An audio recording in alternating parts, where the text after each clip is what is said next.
నమస్తే జై హో సక్సెస్ మంత్ర కార్యక్రమం. నేను కల్పన. డాక్టర్ కావాలని కలలు కంటున్నారా?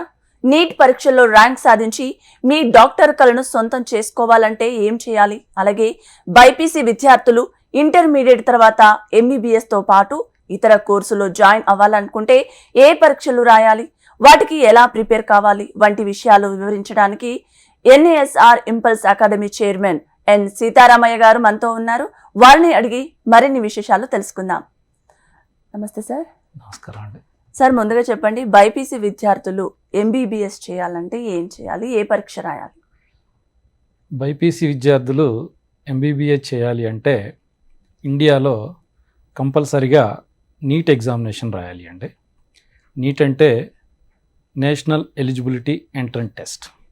ఈ ఎగ్జామినేషన్ అనేది కంపల్సరిగా రాయాల్సి ఉంటుందండి. ఈ ఎగ్జామినేషన్లో క్వాలిఫై అయినటువంటి స్టూడెంట్ ఎవరైతే ఉన్నారో వాళ్ళు మాత్రమే ఇండియాలో MBBS చేయడానికి అవకాశం ఉందండి. ఓకే, నీట్ పరీక్ష అంటున్నారు కదా, సో ఈ నీట్ పరీక్ష విధానం ఏ విధంగా ఉంటుంది? ఈ నీట్ ఎగ్జామినేషన్ అనేది నేషనల్ లెవెల్లో జరిగేటువంటి ఎగ్జామినేషన్ అండి. దీన్ని నాటా కండక్ట్ చేస్తుంది. నేషనల్ టెస్టింగ్ ఏజెన్సీ అని ఢిల్లీలో ఉంటుంది. అది ఈ ఎగ్జామినేషన్ కండక్ట్ చేస్తుందండి.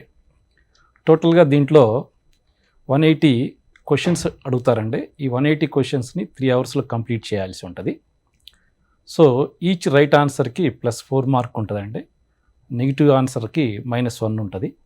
అటెంప్ట్ చేయకపోతే 0 మార్క్ ఉంటుంది. 180 × 4 = 720 మార్క్స్కి ఈ ఎగ్జామినేషన్ జరుగుతుందండి. సో అందులో బయాలజీ నుంచి 90 క్వశ్చన్స్ అడుగుతారు. సో 90 × 4 = 360, 50% బయాలజీ నుంచి ఉంటాయి. అదేవిధంగా ఫిజిక్స్ నుంచి 45 క్వశ్చన్స్ అడుగుతారు. 45 × 4 = 180 మార్క్స్ ఫిజిక్స్ నుంచి ఉంటాయి. కెమిస్ట్రీ నుంచి కూడా 45 క్వశ్చన్స్ అడుగుతారు. 45 × 4 = 180 మార్క్స్. అంటే టోటల్గా 720 మార్క్స్కి ఈ నీట్ ఎగ్జామినేషన్ అనేది జరుగుతుందండి. ఈ నీట్ క్వాలిఫై కావాలి అంటే అసలు ఎన్ని మార్క్స్ రావాలి? నీట్ క్వాలిఫై కావాలి అంటే మార్క్స్తో సంబంధం లేదండి, పర్సెంటైల్. ఎవరైతే 50% కన్నా ఎక్కువ పర్సెంటైల్ మార్క్స్, 50% కానీ అంతకన్నా ఎక్కువ పర్సెంటైల్ కానీ ఓసీ స్టూడెంట్స్ తెచ్చుకుంటారో వాళ్ళు నీట్లో క్వాలిఫై అయినట్లు లెక్క. అదేవిధంగా OBC student, SC and SC స్టూడెంట్స్కి 40% అండ్ అబోవ్ పర్సెంటైల్ తెచ్చుకున్నట్టయితే వాళ్ళు నీట్లో క్వాలిఫై అయినట్లు లెక్క. ఆ నీట్లో క్వాలిఫై అయినటువంటి స్టూడెంట్స్ మాత్రమే మనకి ఇండియాలో MBBS చేయడానికి అవకాశం ఉంది. ఓకే, ఇప్పుడు బైపీసీ అయిపోయినాక అంటే ఇంటర్మీడియట్ కోర్సులో బైపీసీ తీసుకున్న తర్వాత ఈ నీట్ ఎగ్జామ్ అనేది అంటే ఎవ్రీ ఇయర్ ఉంటుందా? ఎవ్రీ ఇయర్ నీట్ ఎగ్జామినేషన్ అనేది 1 టైం జరుగుతుందండి. ఇంతకుముందు అయితే మనకి పాండమిక్ లేనప్పుడు May 1st వీక్లో జరిగేది. ఇప్పుడు ఈ పాండమిక్ వలన పరిస్థితులను బట్టి డేట్స్ మారుతూ ఉన్నాయండి. ఓకే, మామూలుగా ఈ పాండమిక్ లేకపోయినట్టయితే ఎవ్రీ ఇయర్ May 1st వీక్లో జరుగుతుంది. మేబీ ఈ సంవత్సరం వచ్చేటప్పటికి జూన్ జూలైలో జరగడానికి అవకాశం ఉందండి. ఇయర్లీ వన్స్ జరుగుతుందండి. ఇయర్లీ వన్స్ జరుగుతుంది. ఓకే, అలాగే నీట్ పరీక్షకు సంబంధించి పర్సెంటైల్ అంటే అసలు ఏమిటి? చాలామందికి పర్సెంటైల్ అనేది తెలియదండి. చాలామంది స్టూడెంట్స్ మా ఇన్స్టిట్యూషన్స్లో కూడా చాలామంది స్టూడెంట్స్కి పర్సెంటైల్ అనేది తెలియదు, అవగాహన ఉండదు. సో అది చాలా సింపుల్ అండి. ఎలా అంటే సపోజ్ ఒక ఎగ్జామినేషన్ని 1 lakh నెంబర్స్ రాశారనుకోండి, అందులో నా పొజిషను 10,000 అనుకుందాం. సో మీ పొజిషను 5,000 అనుకుందాం. సో 1,00,000 మంది ఆ ఎగ్జామినేషన్ రాశారు. మీ పర్సెంటేజ్ ఎంత అవుతుందంటే మీది 5,000 పొజిషన్ కాబట్టి మీకన్నా తక్కువ మార్క్స్ వచ్చిన వాళ్ళు, అంటే మీకన్నా తక్కువ పొజిషన్స్లో ఉన్న వాళ్ళు 95,000 నెంబర్స్ ఉన్నారు. మీకన్నా తక్కువ పొజిషన్లో ఉన్నటువంటి స్టూడెంట్స్ 95,000 బై టోటల్గా ఎగ్జామినేషన్ రాసిన వాళ్ళు 1 lakh × 100 వేసినట్టయితే మీ పర్సెంటైల్ వస్తుంది. సో అప్పుడు మీ పర్సెంటైల్ 95% అవుతుంది. నాకు ఆ ఎగ్జామినేషన్లో 10,000 ర్యాంక్ వచ్చింది. ఎగ్జామ్ ఎంతమంది రాశారు? 1,00,000 మంది రాశారు. అంటే నాకన్నా తక్కువ పొజిషన్లో ఉన్నటువంటి స్టూడెంట్స్ 90,000 నెంబర్స్ ఉన్నారు. నాకన్నా తక్కువ పొజిషన్లో ఉన్నటువంటి స్టూడెంట్స్ 90,000 బై టోటల్ ఎగ్జామినేషన్ రాసిన వాళ్ళు 1,00,000 × 100 = 90. నా పర్సెంటేజ్ 90. సో ఆ విధంగా ఈచ్ అండ్ ఎవ్రీ స్టూడెంట్ యొక్క పర్సెంటేజ్ని కడతారండి. సో నీట్లో 50% అబవ్ వచ్చిన స్టూడెంట్స్ క్వాలిఫై అంటున్నాం కాబట్టి లాస్ట్ ఇయర్ నీట్ దాదాపుగా 16 లక్షల మంది రాశారు. సో ఈ 16 లక్షల మందిలో 8 lakhs ర్యాంక్ పైన వచ్చిన ప్రతి స్టూడెంట్ కూడా నీట్లో క్వాలిఫై అయ్యాడు, ఓసీ కేటగిరీ.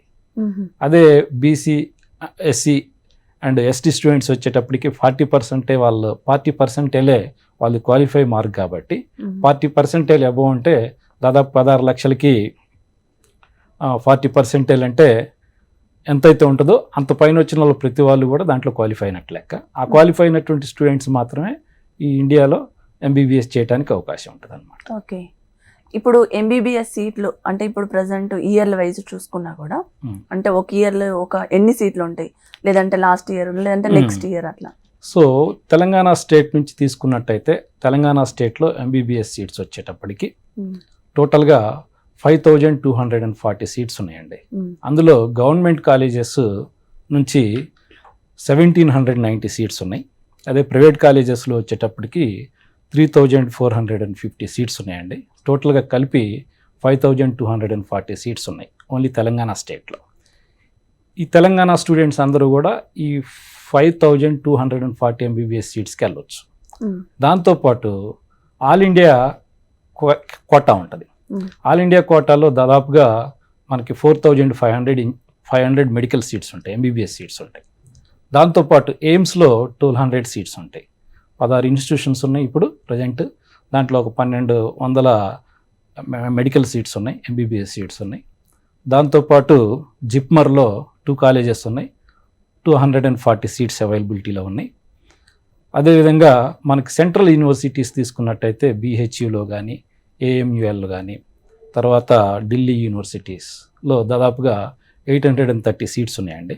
అన్నీ కలిపి ఆల్ ఇండియా కోటాతో పాటు దాదాపుగా 6800 సీట్స్ అవైలబిలిటీలో ఉన్నాయి. వాటన్నిటికి కూడా మన తెలంగాణ స్టేట్ స్టూడెంట్స్ 100% ఆ కాంపిటీషన్లో పార్టిసిపేట్ చేయొచ్చు. టోటల్గా తెలంగాణలో ఉన్న 5240 ప్లస్ ఆల్ ఇండియాలో కోటాలో ఉన్నటువంటి సీట్స్ అన్నీ కలుపుకొని దాదాపుగా 10,000 ఎంబీబీఎస్ సీట్స్ ఉన్నాయండి. ఈ 10,000 ఎంబీబీఎస్ సీట్స్లోకి తెలంగాణ స్టూడెంట్స్ వెళ్ళడానికి అవకాశం ఉందన్నమాట.